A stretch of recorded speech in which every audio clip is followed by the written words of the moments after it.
Bonjour à toutes et à tous. Voilà, alors je viens aujourd'hui pour partager avec vous une petite expérience.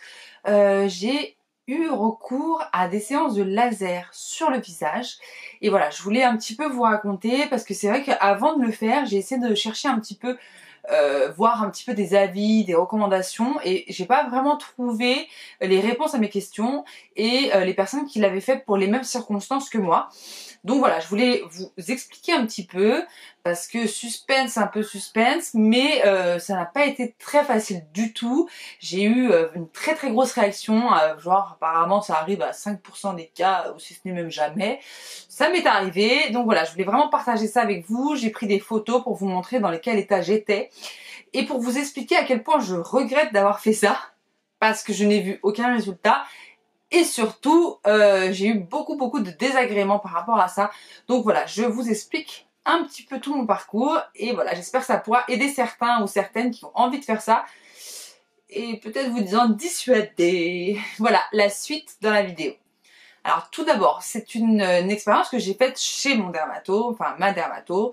Donc ça a vraiment été fait par un professionnel. Il n'y a pas de risque que ça a été fait, que ça soit fait un institut et que la personne se soit trompée dans les paramètres de la machine ou quoi que ce soit. Là, j'étais en toute confiance. Approximativement.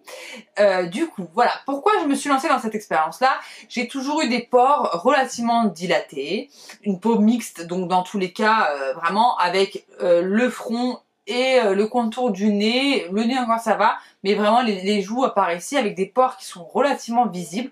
Alors c'est vrai qu'avec du maquillage, avec tout ce qui est les bases, les blurs, les trucs comme ça se voit beaucoup moins. Mais voilà, c'était un complexe, c'est vraiment quelque chose qui me tracassait et j'ai testé des milliards de sérums, des milliards de crèmes. Franchement, j'ai jamais vu un résultat génialissime. On les voyait toujours, ou du moins dès que j'arrêtais ces traitements, ça revenait comme c'était avant. Donc vraiment, j'étais un peu tracassée par rapport à ça. Évidemment, ça n'est qu'un petit complexe, c'est vrai que ce n'est pas grand chose, mais moi ça m'embêtait étant maquilleuse. J'avais l'impression que les gens me regardaient justement, t'as des pores hyper dilatés, c'est pas très joli. Pourtant, j'ai beau faire les soins matin et soir, faire ce qu'il faut pour que mes pores ne soient pas obstrués. Donc c'était vraiment une dilatation des pores. Et ça c'est scientifique quoi. Les pores sont là. Même si on va pouvoir réduire légèrement l'épaisseur, enfin le trou du pore, on ne pourra pas enlever le nombre de pores. C'est génétique. On a un certain nombre de pores qui est déterminé. On ne pourra pas revenir là-dessus. Donc ça c'est une chose. Ok. Ma dermato me dit écoutez, il y a des procédés qui sont vraiment beaucoup plus doux que des peelings. Du coup, vous n'avez pas du tout de désavantages ou d'inconvénients par rapport à ce procédé-là. Peut-être le lendemain, vous allez être un petit peu rouge, mais avec du maquillage, ça ne se verra pas. Donc voilà, allez-y, vous pouvez. Alors ça se fait entre 1 à 3 séances, mais vu l'état de votre peau, je pense que dès la première séance, peut-être 2, ça suffira, ce sera génial, vous allez voir, vous allez être super contente. Ok. Me va-t-il pas que j'ai été super contente. Donc les séances, ça va de chez Madame Atto, après ça peut varier selon les endroits où vous le faites, 250 € à 250 € selon les zones que vous faites, si vous faites tout le visage, et puis je pense que c'est surtout selon le temps que la personne passe à vous faire ses soins. Très bien. Donc je prends rendez-vous, j'étais très contente, et elle me prescrit quand même de l'EMLA. Donc l'EMLA, c'est une crème anesthésiante à mettre sur le visage avant la séance. Donc déjà là, on se dit ok, c'est pas très rassurant parce que si j'ai de l'EMLA, c'est que ça doit me faire mal. Ok, donc pas de souci, je vais acheter mes tubes d'EMLA. Avant la séance, j'applique ma crème. Donc on est magnifique, j'ai été 1 heure avant dans la salle d'attente pour ne pas me trimballer avec la crème et les patchs sur le visage parce que là on a l'air d'une rigolote. Alors du coup, le laser c'est un laser erbium fractionné. Alors c'est laser Fraxel, souvent on peut le trouver aussi par ce nom-là. Et ça va aller agir vraiment dans la profondeur de la peau. Alors plus, il y a plusieurs façons d'agir avec ce laser, il y a entre guillemets 3 sortes. Il y a le plus doux qui va être pour les cicatrices, vraiment sur les parties superficielles de la peau, les cicatrices, les taches, ce genre de choses. Après, il va y avoir pour l'aspect de la peau en général, donc plutôt pour tout ce qui est pores dilatés, les petites ridules, et la plus forte qui va être vraiment pour les rides très profondes et vraiment comme un peeling et vraiment le plus fort qui puisse exister. Très bien. Alors, comment agit ce laser? Alors, la dermato, donc enlève bien toute la crème et vient appliquer. Alors, je sais pas pour celles qui ont fait déjà des lasers d'épilation sur le corps, vous connaissez un petit peu cette douleur où on a l'impression qu'à chaque impact, c'est une aiguille en fait qui vous rentre dans la peau et qui en ressort. Ok, et ben c'est un petit peu la même chose, sauf que en plus de cette aiguille, vous avez une sensation de chauffe extrême. Alors au début on se dit bon ça chauffe, ça brûle et en fait à chaque passage, à force, c'est insupportable. Même avec l'EMLA, franchement, je serrais les dents, je me disais allez, faut souffrir pour être belle, faut souffrir pour être belle. Mais alors là le dicton il était vraiment efficace, faut vraiment souffrir pour être belle. Et je sentais, et en plus à savoir c'est qu'il fallait qu'elle fasse 2 passages sur la même zone. Donc par exemple elle a fait la joue et elle me dit bon la joue est finie, va falloir que je revienne. Oh là là, j'en pouvais plus, c'était horrible. Il y a des zones où j'ai même pas pu la faire, les laisser la deuxième fois à faire, c'était vraiment horrible. Donc c'était vraiment pour moi extrêmement douloureux. Vraiment, je ne le referai pas, même si ça avait eu une efficacité. Vraiment, en toute honnêteté, c'était tellement douloureux que je pense que je ne le referai pas. Alors après, vu les désagréments que j'ai eu par la suite, si j'avais peut-être pas eu tout ça, peut-être que je l'aurais refait même avec cette douleur. Je suis assez dure au mal et quand je veux quelque chose, même si ça me fait mal, je le fais.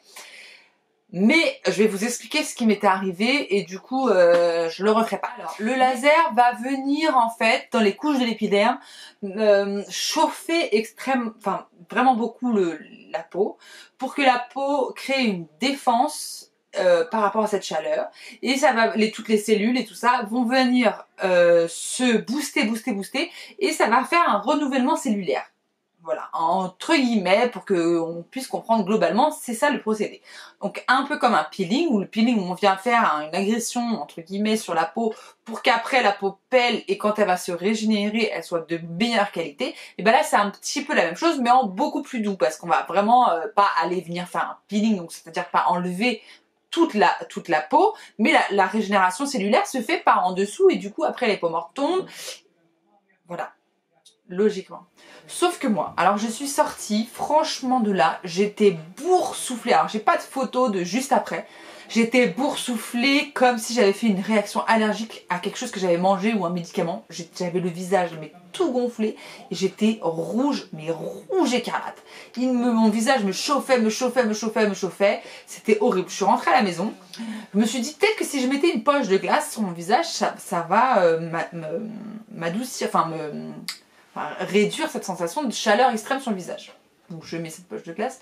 Sauf que en fait, l'erreur à ne pas faire, c'est que dès qu'on l'enlève, et bah la sensation de chauffe se multiplie par 10 et bah entre guillemets elle revient x 10. Donc franchement j'ai arrêté tout de suite de faire ça et je me suis mis à mettre de la crème en fait qu'elle m'avait prescrite pour cicatriser et pour apaiser la peau. Très bien. Donc je passe une nuit où je me sens hyper gonflée. Le lendemain matin, je me réveille et je me regarde dans le miroir. Et là, je me suis dit, je travaillais le lendemain. Parce qu'elle m'avait dit, vous inquiétez pas, avec un petit peu de crème, ça va aller. Ok. Donc c'est pas grave, même si le lendemain, j'ai un besoin d'un petit peu... Donc le lendemain, je travaillais. Parce qu'elle m'avait dit qu'avec un tout petit peu de fond de teint, j'aurais un petit peu de rougeur, mais ça ne se verrait pas plus que ça. Donc j'allais pas avoir d'inquiétude. Donc je travaillais le lendemain. Ok, je suis maquilleuse, donc j'ai une peau dégueulasse. La meuf, elle me voit arriver, elle se dit super la maquilleuse, vachement de confiance. Me suis réveillée, franchement, j'étais boursouflée, mais on m'avait tabassé pendant la nuit. J'avais même le dessous des... Alors j'ai pas traité le dessous des yeux, mais je pense que l'œdème, parce que j'ai fait sur le front, donc l'œdème du front... Pardon, j'ai postillonné. L'œdème du front coulait, donc j'avais les yeux, mais genre gonflés, mais vraiment œdème de fou. Et le truc qui m'a vraiment embêtée, c'est que j'avais plein de points blancs. Alors c'était pas des points blancs d'acné, c'était pas une réaction d'acné qui ressortait par rapport à l'efficacité du laser. C'était vraiment comme quand on a fait une brûlure et que je pense que la crème sur la brûlure, alors que la crème est faite pour ça, mais ça a dû faire une réaction. Alors je sais pas si c'est la crème, je sais pas si c'est le laser qui ne m'a pas convenu, si c'est, je ne sais pas ce qui a fait cette réaction. La dermatologue n'a pas pu m'expliquer non plus pourquoi. Elle a même fait remonter l'information au lasériste qui n'a pas non plus compris d'où venait cette réaction. Mais alors surtout sur toute la mâchoire, j'avais des boutons mais horribles, purulents. C'était vraiment en surface, c'était limite des cloques. Si je passais mon doigt comme ça, ça claquait. Donc plein de blanc, plein de pus. Alors j'essayais de pas trop toucher, mais c'était très très dur de ne pas toucher. Donc j'ai pu en toucher un petit peu, j'avoue, la vérité. Alors avec un extrait, un tire-comédon, donc je mettais pas mes mains. Après je désinfectais avec de la biceptine, donc voilà, j'essayais de... Enfin, ça va bien, mais j'avais des trucs, c'était genre comme des verrues purulentes. C'était pas possible de les laisser, c'était horrible. Donc du coup je les enlevais. Malheureusement j'ai dû aussi me maquiller dès le lendemain. Je pense que si je n'avais pas eu ce maquillage là, ma peau aurait quand même peut-être un petit peu plus accepté ce qui s'était passé. Mais en plus des boutons, j'avais des plaques de croûte atroces sur tout le visage. Donc sur le pourtour du nez, mais c'était... je vais vous mettre tout de suite des photos d'illustration où ça fait bien peur. Et franchement, même avec du fond de teint, c'était horrible. Enfin, ça se voyait à 5 km. Enfin, on se dirait, on avait l'impression, soit j'avais fait une réaction allergique. Enfin, c'était une catastrophe. Franchement... Pour enlever cette réaction, alors les boutons sont partis en une petite semaine, 10 jours, mais sauf que j'avais toujours ces plaques et en fait ça faisait comme plein de petits boutons, pas des petits boutons, comme plein de petits points de croûte. Donc ça je pense que c'est une réaction normale. Mais je pense que le laser a été dosé beaucoup trop fort pour ma peau, la première fois que je le faisais, donc on ne savait pas comment ma peau allait réagir. Je pense que la dermatologue aurait dû le faire un petit peu moins fort, pour voir comment je réagissais, et du coup j'avais comme plein de petits points, mais les impacts en fait du laser en croûte, mais sur tout le visage. En fait ça faisait comme une peau un peu de serpent minuscule sur tout mon visage. Donc là ça a bien mis plus d'une semaine aussi à vraiment enlever tout l'œdème. Donc en 4-5 jours j'étais beaucoup moins gonflée, ok, mais je sentais que j'avais toujours de l'eau partout dans le front. Limite au début quand j'appuyais sur mon front comme ça me faisait la trace du doigt pour vous dire à quel point j'étais gonflée. Ok, c'était super. Donc 10 jours, l'œdème, vraiment plus rien. Après 15 jours, 20 jours, pour que les croûtes s'en aillent vraiment. Et après les croûtes, bah, j'ai eu la peau en fait qui a fait des grosses plaques de sécheresse, surtout sur le pourtour, tout le pourtour de la bouche.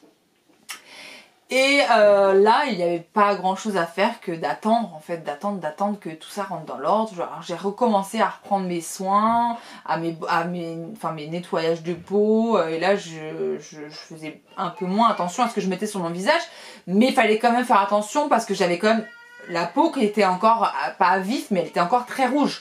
Donc je pouvais pas y aller franco avec mes AHA, BHA, mais enfin un truc acide de fruits hyper puissant. Donc il a fallu que je reprenne mes soins progressivement. Et là on est à 1 mois du laser. Donc voilà, j'ai plus de boutons, j'ai plus de croûtes. Je vais avoir encore des petites rougeurs par contre, par exemple, parce que là elle m'avait traité les ridules des contours de l'œil. Là je vais encore avoir des petites rougeurs. Quand j'ai pas de maquillage, bon on voit encore que ma peau est un peu rosée on va dire, mais rien à voir avec ce que ça n'a pu être. Et je pense que ça va rentrer dans l'ordre tout seul. Mais par contre l'efficacité, franchement, après avoir subi tout ça, encore si ça avait marché, je me dirais bon c'est un mal pour un bien, je le referai pas parce que j'ai eu vraiment une réaction atroce, mais au moins ça m'a servi à quelque chose.